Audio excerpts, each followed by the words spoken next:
The text came in at 2:47 on a Tuesday afternoon while I was closing a deal that would make 3 venture partners regret every number they'd lowballed me on 18 months ago. Val, Thanksgiving this year is family only. Gabriella's in-laws are coming. The Romanos are important people, executives, board members, that level. We think it's better if you sit this one out. Don't want any awkward questions about your situation. You understand. Hope you're well. Dad. I read it once, then again. Then I set the phone face down on the glass desk with the careful precision of someone who has learned that the most dangerous responses are the ones you send while you can still feel the words landing. Across the conference table, my COO, James Whitfield, was watching me. He had the instincts of a man who had survived 3 startup implosions. He could read a room the way other people read spreadsheets, fast, accurate, always looking for where the lost was hiding. "Everything good?" he asked. "Family," I said. I picked up the acquisition folder and found my place on the page. Where were we on the Delta Core terms? James held my gaze for 1 beat longer than necessary. Then he nodded and moved on. That was one of the reasons I trusted him completely. I typed 1 word back to my father. "Okay." Then I turned the phone face down and didn't look at it again. Let me tell you what my situation actually was. 3 years ago, I founded Sin Nova from a graduate thesis my academic advisor called ambitious to my face and reckless to his colleagues. The thesis proposed a proprietary AI framework for real-time financial risk modeling, one that didn't just analyze market data, but anticipated volatility patterns before traditional indicators could register them. Hedge funds had been trying to solve this problem for 2 decades with armies of quantitative analysts. I built a model that did it faster, cheaper, and with an accuracy rate that made people uncomfortable because it shouldn't have been possible. Series A, $10 million. Series B, $52 million. Series C, 8 months ago, $175 million at a $410 million valuation. Annual revenue, $140 million. Employees, 480. My personal ownership stake, 61%. My net worth, approximately $250 million. Fast Company put me on their cover 6 months ago. The headline read, "The Quiet Architect." My family thought I worked in fintech, which to them translated roughly to spreadsheets in a modest apartment I was probably renting with a roommate. They had never visited my office. They had never asked to. Occasionally, in the surface-level way people ask questions they don't actually want answered, they'd ask how work was going. "Fine," I'd say. "Busy." Then they'd turn the conversation back to Gabriella, which was where it always wanted to go anyway. My older sister, Gabriella, was everything our family understood success to look like. Beautiful in the effortless way that makes rooms reorganize themselves. Socially fluent, culturally polished. She had studied art history in Florence, worked at a gallery in Chicago, and married Marco Romano 8 months ago at a ceremony that was less a wedding and more a formal announcement that the Cruz family had arrived somewhere worth arriving. The Romanos were old Italian money, not the loud kind, the kind that had conference rooms named after them at universities. Dominic Romano had built Romano Enterprises from his father's modest construction company into a $3.5 billion conglomerate spanning commercial real estate, financial services, and private equity. At Gabriella's wedding, I sat near the back. I was never introduced to the Romanos. Someone had described me to Elena Romano as Gabriella's younger sister who works in finance somewhere. Elena smiled politely and moved on to a more interesting conversation. I drove home and fixed the volatility prediction algorithm that had been nagging at me all week, alone. At 2 a.m., it increased our accuracy rate by 6%. My family thought I left early because I was awkward at social events. I let them think that. Wednesday morning, James knocked on my office door at 8:45, which meant it was something he wanted to say in person. He sat down, opened his laptop, and said, "We got a meeting request through corporate development, Romano Enterprises. They want to discuss integrating FinNova's Risk AI into their financial services division." He paused. The request was submitted by Dominic Romano. The office went quiet. James continued. I pulled the full company profile. CEO Dominic Romano, 62. Junior Executive Marco Romano, 34. Recently married. He looked up. His wife's name is Gabriella Cruz Romano. Outside my window, Chicago moved at its usual indifferent velocity. When did they request the meeting? I asked. They're proposing next Monday. I turned to the window. The skyline sat there, patient, enormous, unbothered. Pull everything on Romano Enterprises, I said. Financials, org structure, risk management infrastructure, every press mention from the last 3 years. I want the full picture before I walk into that room. You're going to take the meeting, James said. It wasn't a question. Make sure the presentation is flawless. Monday arrived quietly, without announcing itself. I dressed with deliberate attention, not vanity, intention. Charcoal Italian wool blazer, cut close, cream silk blouse, my Cartier watch, the one I'd bought myself the afternoon FinNova crossed $100 million in revenue. I had sat alone at a bar in Austin, ordered champagne I didn't finish, and bought it from my phone. No one knew about that moment. It was mine. The conference room was ready, presentation loaded, demo environment running. The Fast Company cover, framed in the lobby, caught the morning light the way it always did. At 9:50, my assistant's voice came through the intercom. Miss Cruz, the Romano Enterprises team is in the lobby. Send them to conference room A. I'll be there in 4 minutes. I took the long way around the floor to settle. There is a particular stillness required for meetings where everything beneath the surface is moving very fast, and I had learned to find it deliberately. I pushed open the door. 5 people stood as I entered. 2 senior executives, Marco near the window, hands in his pockets, the posture of a man not used to being the least experienced person in the room. Elena Romano, precise and composed, her eyes moving across the space and registering everything, and Dominic Romano, who moved forward immediately, hand extended. Miss Cruz, your company's reputation is formidable. Mr. Romano, I shook his hand. Welcome to FinNova. Please sit down.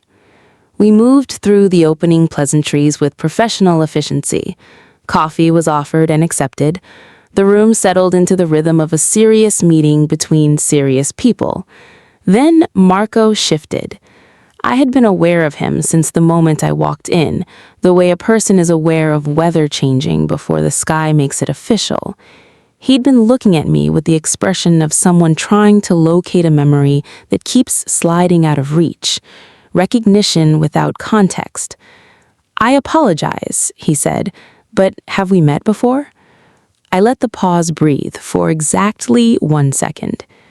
Once, I said, briefly, at your wedding, 8 months ago. The room changed. Not loudly, the opposite of loudly. Elena set her pen down. Dominic went still. Marco's face moved through 3 expressions before landing on something between confusion and the early arrival of dread. At my wedding, he said. I was seated near the back, I said. I was never introduced to your family. His voice went careful. You're Gabriella's sister? The silence was absolute. The one your wife's family decided not to bring to Thanksgiving this year, I said evenly. They were concerned your family might ask awkward questions about my situation. Elena said something quiet to Dominic in Italian. His jaw tightened. Gabriella never told me, he said. She said you worked in finance. She never mentioned any of this. I opened my portfolio. I imagine she said I was still figuring things out. That's been the family description for a while.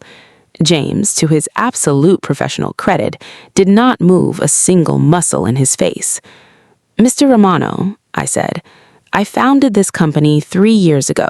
I employ 480 people. Our AI manages risk modeling for over 600 financial institutions across North America and Europe. This year's revenue closes at $140 million. We closed our Series C at a $410 million valuation. I am on the Fast Company cover in your lobby." I looked at him steadily. "I have told you this not to perform and not to embarrass anyone in this room. I've told you so that when we discuss this partnership, you have the complete picture of who you're sitting across from." I set my hands flat on the table. "Now, shall we talk about what FinNova can do for Romano Enterprises, or would you prefer a few minutes first?" Dominic Romano looked at me for a long moment. The shock on his face had moved past shock into something quieter and more considered. He was a man who had built a $3.5 billion company from the ground up. He recognized what he was looking at. "Miss Cruz," he said, "in 38 years of business, I have never walked into a meeting quite like this one." "Neither have I said. "Then let's make it worth both our times." We spent the next 3 hours doing exactly that. Sophia walked through the technical architecture, David ran the live demo, James presented the integration timeline and financial projections. The Romano team asked precise, intelligent questions. Dominic asked the most precise of all. This was a man who understood exactly what he was evaluating, and every answer my team gave landed with the confidence of people who had nothing to hide and everything to prove. As the afternoon session closed and the partnership terms moved toward agreement, Dominic pulled me aside near the window. "I want to say something outside the scope of this meeting," he said. I waited. "My family takes the matter of how people are treated personally seriously. Your sister married my son. That makes you family by extension, whether your parents have recognized it or not. What was done to you, using our name as the reason to exclude you, that is not something I take lightly." "Mr. Romano," I said, "I have spent 3 years not requiring anyone to go to bat for me." "I know. I can see that clearly. That is precisely why it matters that someone does." The letter of intent was signed at 4:15, a $55 million engagement across 4 years with an option for acquisition discussions at the 18-month mark, the largest single contract in FinNova's history. As the Romano team gathered their materials, Marco approached me. He stood close enough for the conversation to be private, with the posture of a man who understood he had no ground to stand on and was standing on it anyway because it was the only honest thing left to do. "I owe you an apology," he said. "I accepted a description of you that I should have questioned. You were my wife's sister. I should have made sure I knew you." "You didn't know what you didn't know," I said. "That stops being an excuse at some point." He meant it, that much was clear. "What are you going to tell Gabriella?" I asked. "The truth, all of it, tonight. She's going to call me. Probably within an hour of me walking through the door." I looked at him. "I've been ready for this conversation for 3 years. The question is whether she's ready to have it." He nodded once and walked away. I stood at the window alone for a moment, looking out over Chicago, my city, the one I had built my empire in while my family held Thanksgiving dinners I wasn't invited to, and worried about what the Romanos might think of me. James appeared beside me. "That," he said quietly, "was the most extraordinary meeting I have ever been in. Write up the debrief, implementation timeline by Thursday." "Already started." I almost smiled. Almost. Gabriella called at 7:22. I was at my penthouse windows with a glass of Barolo I hadn't touched, watching Chicago glitter below with the particular arrogance of a place that knows exactly what it is. I had bought this penthouse 2 years ago for $4.8 million. My family thought I rented a 1-bedroom on the north side. The phone buzzed. Gabriella. I let it ring twice, not from hesitation, from intention. "Valentina." Her voice was the voice of someone who had been crying and stopped and started again several times in the last hour. "What is this?" What is all of this? Hello, Gabriella. Don't do that calm voice. Marco just got home. He told me everything, the meeting, the contract, Fast Company, all of it. He told me Dominic called Dad. Yes? You're a CEO. You built a company worth $400 million. You have 480 employees. You are on a magazine cover. A sharp breath. And I didn't know. I didn't know any of it. No, I said. You didn't. Why didn't you tell us? And there it was, the question that sounded like an accusation and was actually a confession. 3 years ago, when FinNova was still early, I called Mom on a Sunday afternoon. I told her I was working on something I believed in, something that could be significant. Do you know what she said? Gabriella was quiet. She told me to be realistic. She told me not everyone is built for big things, and there was no shame in a modest life. Then she asked me when I was going to settle down. Like your sister, she said. Settle down like Gabriella. I paused. That was the last time I tried to tell this family what I was building. Her breath caught. Dad texted me last week to uninvite me from Thanksgiving. He said the Romanos are important people, and he didn't want awkward questions about my situation. My situation, Gabriella. I was being closed out of a family holiday to protect an image, yours, theirs. I let the words land. And the part I've carried quietly for a very long time, nobody in this family ever once thought to check whether the image they had of me was even accurate. I didn't know, she said. You didn't ask, I said. There is a difference. She was crying fully now, without trying to stop it. I was so focused on the Romanos, on being enough for them, on being what Marco needed me to be in that world. I think somewhere in that I stopped seeing you as someone who had her own world. You stopped seeing me as someone worth looking at. The silence on the line was long and honest, the most honest thing between us in years. Can we fix this? She asked. I looked out at the city, all those lights. Every one of them somebody's quiet victory that the people closest to them probably didn't know about. I don't know yet, I said. That's the truth. I'm not saying no. I'm saying I don't know, because fixing this isn't about one phone call. It isn't about Marco signing a deal with my company, or Dominic calling Dad, or any of you suddenly being impressed by the numbers. If we rebuild something, it has to be built on something realer than that. What do you need? She asked. I need you to see me, I said. Not FinNova, not the valuation or the cover or the contract. Me, your sister who has been here the entire time, building her life in a direction none of you bothered to look. She was quiet for a long moment. I want to, she said. I want to learn how. Then we start there. My parents arrived at the FinNova lobby the following morning without an appointment.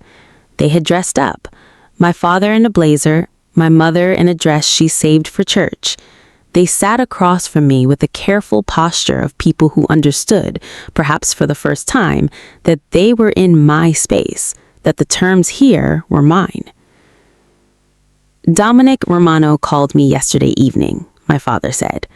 I asked him not to make that call, I said. I'm glad he did, my mother said. She reached across the table, her hands covered mine briefly. She owe you more than an apology, she said. We owe you years of attention we didn't give. We decided who you were and never once checked whether we were right.